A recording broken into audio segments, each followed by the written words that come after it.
Let's talk about the supply chain, shall we? And before you ask, no, something new didn't happen, it's okay, you can relax. But that reaction that you had, and let's be honest, you had a little bit of a reaction when you heard somebody say the phrase, let's talk about the supply chain. That's kind of the point that I wanted to get at. Supply chains are volatile. They have been for the last 2 years.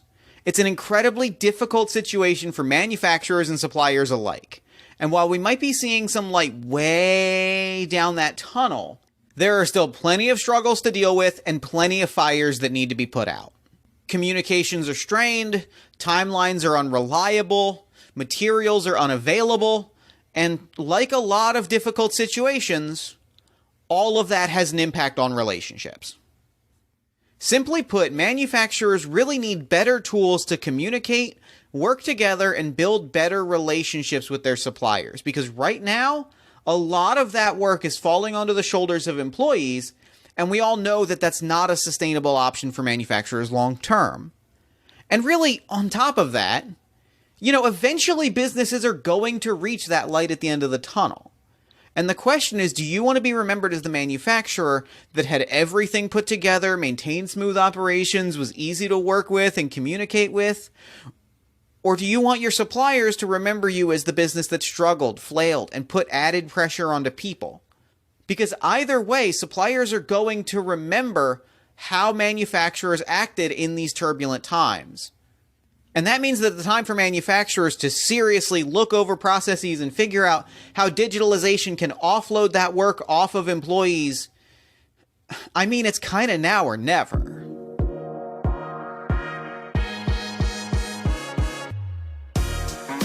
This is Transformation at Work, a podcast about real stories of business transformation and Salesforce success, without all the jargon attached. The show is brought to you by Jarrett, a summit-level Salesforce consulting and implementation partner and solutions provider, and I am Jeff Stormer, your host as always. In this episode, we're talking about relationship building between manufacturers and their customers, and how digital tools can help manufacturers keep calm under pressure, maintain control of the business, and build long-lasting, profitable relationships with their suppliers that go on long after things have settled back into something approaching normal. Our guest is David Vancina, strategic client architect at MuleSoft. MuleSoft is a leader in the integration and API space that makes its mission connecting technologies to create seamless cross-platform experiences.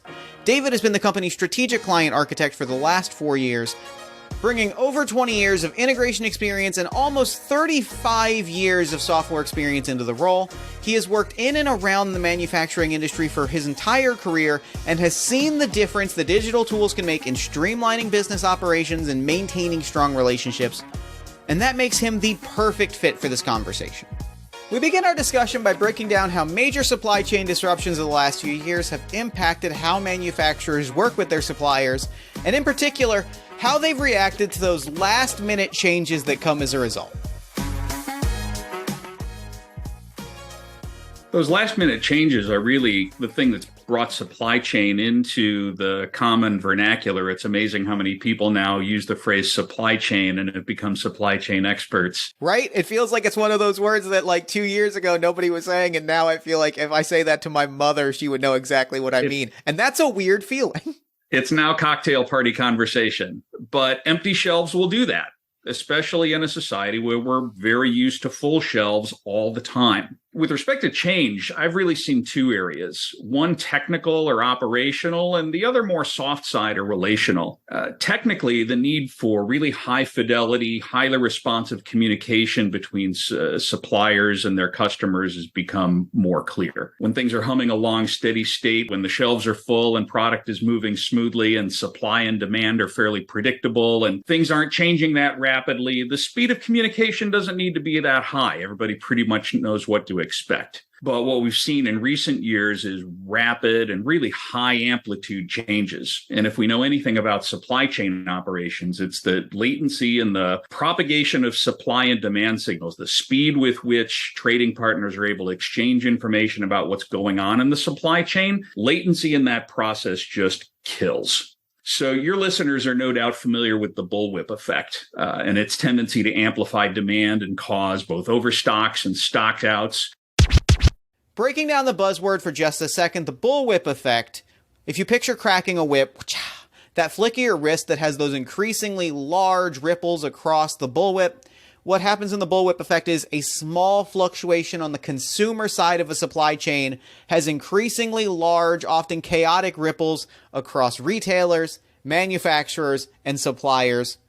And that's the bullwhip effect in a nutshell. Take it away, David.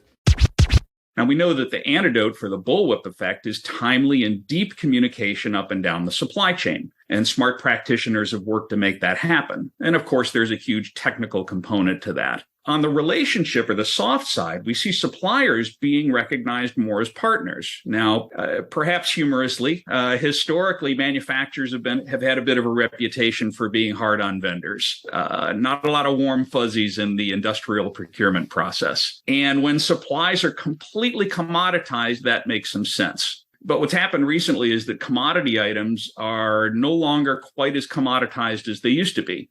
The supplier is no longer just the product. The supplier is the complete package of what it's like for two trading partners to do business together. Now, pricing is still a big deal, and on-time delivery is as well. But with so many disruptions taking place every day in raw materials availability, transportation, warehousing, effective partnership in dealing with those disruptions has become a huge component of the supplier's value add. Where a purchaser in the past might have said, I don't want to hear about any disruptions, just deliver as promised, and had a reasonable expectation that a competent supplier could do that. Disruptions now are simply a fact of life. And just like in our personal relationships, how we work together when things are going wrong is awfully important. So we can't just treat suppliers like servants. We have to treat them as partners with everything that entails. So two different domains of change, both of which are really critical in maintaining good supply in the times that we have. You know, we've said it before on the show, but it really does bear repeating that relationships are hardened in those uncertain times, right? Like, I imagine those manufacturers that are able to keep control of the business and keep communication flowing and really present that image that they've got everything under control. Well, suppliers are gonna remember that, and, you know, when things have settled down, when things are at some degree of normal, when supply chain isn't a thing that I'm hearing when I'm out to dinner with friends, those suppliers are gonna remember the manufacturers that were calm and composed and treated them with respect, and those relationships are gonna make a huge difference with who those suppliers do business with and how they manage that business.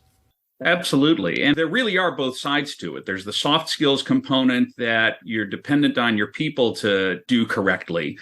But there's also the technology support. I'm a private pilot, and I was at the airfield a couple of weeks ago, and one of my friends was really frustrated because a parts supplier that he was used to dealing with, he went up to their place expecting to be able to pick up an alternator that he had on order and was supposed to be there. And he got there and they said, oh, well, it's not here. He was a little upset. The woman that was there trying to help him out was getting emotional, upset. She wasn't angry. She was sad because she was under so much pressure with all of the change that was taking place and all of the difficulty in managing and just keeping track of what's available and what's not and who's coming when and so forth. She was doing her very best to do a great job. And she dropped the ball for this customer who had driven a long way and all that kind of stuff. And it was just a perfect example of the kind of pressure that gets put on human beings in this process when they're trying to do a great job and they don't have the technology support to do it. So it really requires capabilities in both of those domains, great people working to do a great job, but also having great technology so that the burden is not just all dropping on them and their, quote unquote, heroic efforts. That's the end result. And that brings us really nicely to our next question. When you don't have systems in place to really support that communication, there's a human cost to it. But I'm going to ask you this question and really kind of dig into it. What has been the difference between manufacturers that have embraced digitalization and those that have not in terms of how a business is able to react to sudden supply side change? The obvious difference is agility, the ability to detect, analyze, and respond to those changes. Now, digitalization or digital transformation or whatever term you want to apply to it, it improves your capabilities in all of those dimensions. With better data collection capabilities, better sensing capability, the organization can detect change more quickly. Instead of the shipment hasn't arrived on time. You get instead, the shipment is en route, but not moving quickly enough to get here as planned. So I know if the delivery is late before it's actually late, I'm going to have more time to respond. And that's that's one way in which better digitalized organizations have been able to respond. And even further than that, you have that information to pass along to your customer, right? Like when you have that data collected, you're able to say, well, it's en route, it's delayed at this stop. And that doesn't just give you the ability to respond faster, it gives you that ability to, going back to your example of your friend that stopped by the parts distributor, if they had gotten a call that said, hey, it's held up in a processing issue, like there's an issue with the post office, it's held up, it'll be there in 2 days. Not only do they have that information, it saves them the drive, they also go, okay, cool, I know the situation and I've had that conversation. It gives me that really in-depth look, which, increases confidence on both sides. Absolutely. If he would have known, he would have said, bummer, and he would have gone on and done other things instead of spending, 2 hours in the car back and forth, right? Mm-hmm. And with better analysis capabilities, so once we've got that information, with better analysis capabilities, better instrumentation of the whole value chain, internal and external, now I can formulate a better set of options for responding to the change. I know if I've got capacity, I can to expedite the work once the delayed materials arrive. Or I can make arrangements to get that capacity because I know it's going to be late. I know I'm going to have to be in a hurry, but I've got more advance warning. I've simply got more options. Or I can see what other work orders are ready to go and can maybe be pulled forward and get that done while I'm waiting for the delayed materials to arrive. So I've got all kinds of different options once I have more time to react. And so the sensing capability breeds better analysis. And of course, none of this can happen without fine-grained information sharing and good access, right? Just in the very simple example we're talking about, had my friend known that the part wasn't available, he wouldn't have gone to try and pick it up. He could have done other things. Well, on an enterprise level, when suppliers and their customers are exchanging information effectively, they can make those same kind of decisions at that enterprise scale. It all just comes to having the investments in the people and the processes and the technology, and those that make those investments are simply able to react more quickly and better. So that's agility within existing business processes. Now, what's even more interesting is the agility that enables new business processes or entirely new revenue models. I was reading an article of the Wall Street Journal published last week titled "Retailers Start Selling Something New: Logistics Services." And it told the story of merchants like Gap and American Eagle Outfitters who've looked around and said, hey, we've gotten pretty good at this logistics thing. Let's offer our warehousing and distribution and fulfillment expertise to other businesses. This is kind of what Amazon did.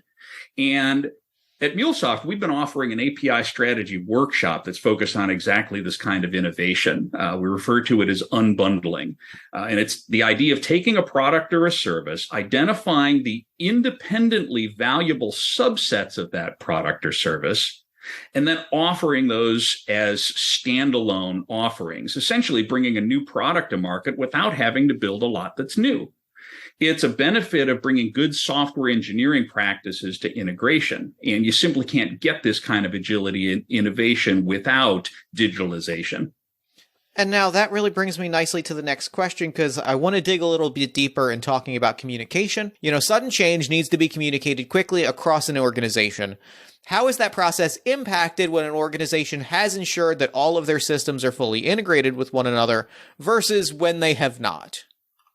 This is topical for me. I'm a member of the Association for Supply Chain Management, ASCM. I was previously certified in production and inventory management back in my ERP days, and I'm currently studying for the CSCP designation, Certified Supply Chain Professional. It's topical because there's a topic in the CSCP content devoted to demand management, and one of demand management's key components is communicating demand.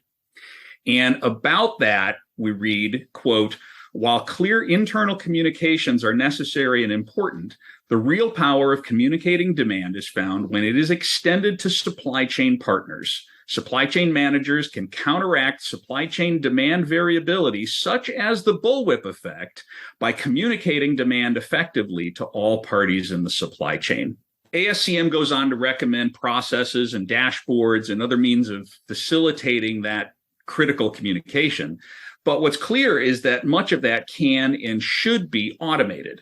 Automated integration gives us an accurate understanding of demand. It allows us to evaluate our plans as conditions change. It enables those good decisions, and ultimately it serves the goal of keeping supply and demand in sync. So the difference between an organization that has fully integrated and one that's not, just not only its internal systems, but also its external, is ultimately that ability to keep supply and demand in sync and to effectively serve our customers. Now that really does bring us nicely to our final question, which is, we've talked a little bit about the whys. We've talked about what is at risk if a business sort of lets these digitalization efforts fall by the wayside and sort of puts that effort onto the shoulders of, as you've said, exceptional employees. But what I really want to dig into is outcomes and ask you, what does a business stand to gain by really investing in both digitalizing workflows and making sure that technical solutions work nicely together and are fully integrated through working with an integrations partner such as MuleSoft? How do those two things come together to allow manufacturers to really put their focus back where it matters, which is building those long-lasting relationships with their suppliers that last long after turbulent times have ended? Yeah, to me, it's pretty simple, really. We've only got so much time and energy and focus that any of us can devote. It's a zero-sum game. Now, if I have to make, say that I'm the account manager, sales rep that you talked about, if I have to make a half a dozen phone calls to figure out what I can sell based on what my supplier can deliver, if my supplier has no automated way of communicating back to me updates of the sorts that we've been talking about, if I have to do all of that manually and by word of mouth within my organization and across other organizations, that's all time that gets taken away from taking care of my customers. And if I don't have happy customers, I don't have much need for suppliers, do I? So ultimately, it's this idea of taking care of customers. That's what it's all about. The technology of digitalization is just the latest evolution in serving them more effectively and efficiently.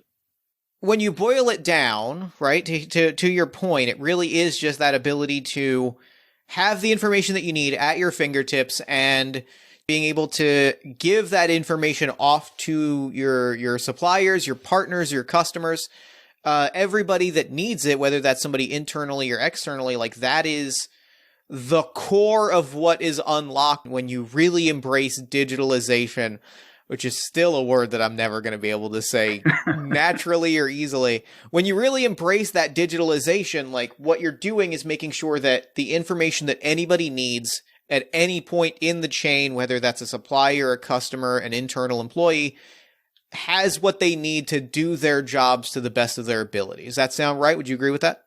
It really is. And I'm no historian, but if we look at the innovations in technology that have taken place throughout history, they have often, the most impactful ones have often focused on communication. The ability to communicate via telegraph, the ability to communicate wirelessly, the ability to communicate via telephone, voice, ultimately fax, email, and now systems communicating with one another. It's just all about getting information back and forth between the parties that need it more effectively and more quickly. And so, yeah, digitalization, taking these processes that we've been doing and making them faster, making them more malleable, making the information more broadly available, it all just makes everything we do more efficient, even and perhaps especially when things aren't going right.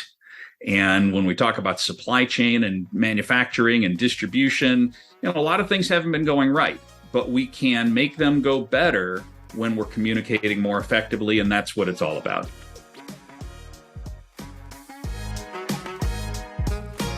As much as I wish it were not the case, and I know I'm not the only one that feels that way, we're still very much in uncertain times. And again, as much as I wish this weren't true, there's only so much that human effort can do to keep business running smoothly during turbulent times. If manufacturers want better relationships with their suppliers, the kind that stay strong and last long after things have gone back to normal, and the word supply chain go back to being a niche industry term, they need effective tools to make that happen. After all, that bullwhip effect, those small things that have astronomical implications that echo out larger and larger and larger, that can apply to relationships as well.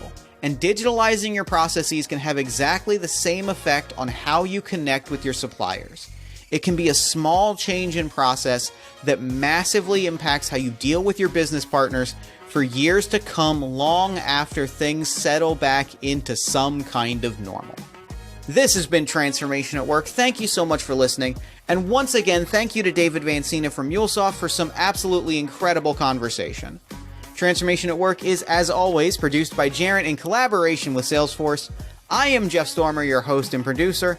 If you enjoyed the show, consider leaving us a nice 5-star review on iTunes or Spotify, or head to jarrett.com to sign up for email updates when we release new episodes.